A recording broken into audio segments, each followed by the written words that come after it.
Global Issue, Atomic Energy by Deborah Hernandez. The debate over the use of atomic energy has made it difficult to choose a side. Let's look at the bad side of atomic energy first and how it can impact occupational therapy. World War II was the only war where an atomic weapon was used against another country, and people were able to get a glimpse of what kind of consequences atomic energy can have on them. The two cities were Nagasaki and Hiroshima.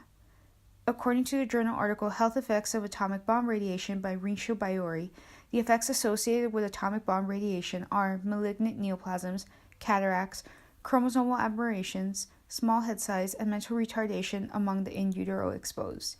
These health issues would have had a tremendous effect on the ability of people to live independently and carry out their occupational tasks. The past gives us a window into the future of what could entail if atomic warfare were to be used again.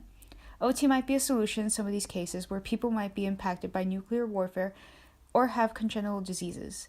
OT practitioners could have a role in finding ways for people affected by an atomic bomb to participate in society through productive activities, leisure, and self-care skills. Willard and Shell wrote about the ideas of occupational justice in Chapter 41 of our textbook. Civilians are usually the ones impacted by war and suffer from occupational injustice for being on the losing side of every conflict. Willard and Shell state occupational therapy is founded on the belief in occupational justice, and that participation in occupation is central to health. As practitioners, it is our responsibility to reduce occupational injustices and to advance occupational rights. Another recent event that demonstrated the potential dangers of nuclear energy was the Fukushima power plant disaster in 2011. Atomic energy is not only used for bombs, but also an energy source through the building of power plants. Fukushima, Japan had one of these plants. When an earthquake struck close to Japan, the tsunami it caused damaged the nuclear reactors and contaminated the area with radioactive waste, forcing people to flee the city.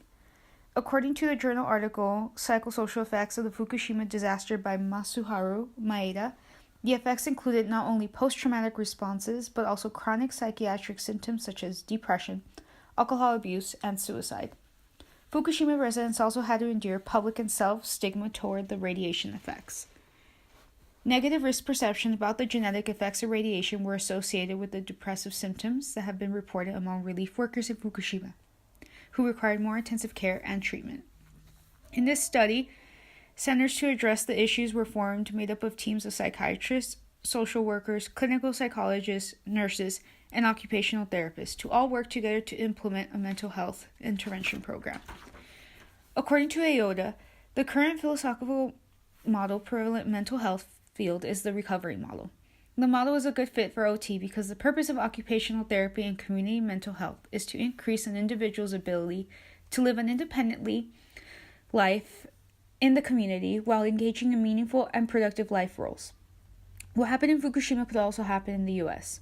Occupational therapists in this country might too be called one day to help people who have been impacted by nuclear power plant disasters and find ways for their patients to once again live independently and engage in meaningful occupations.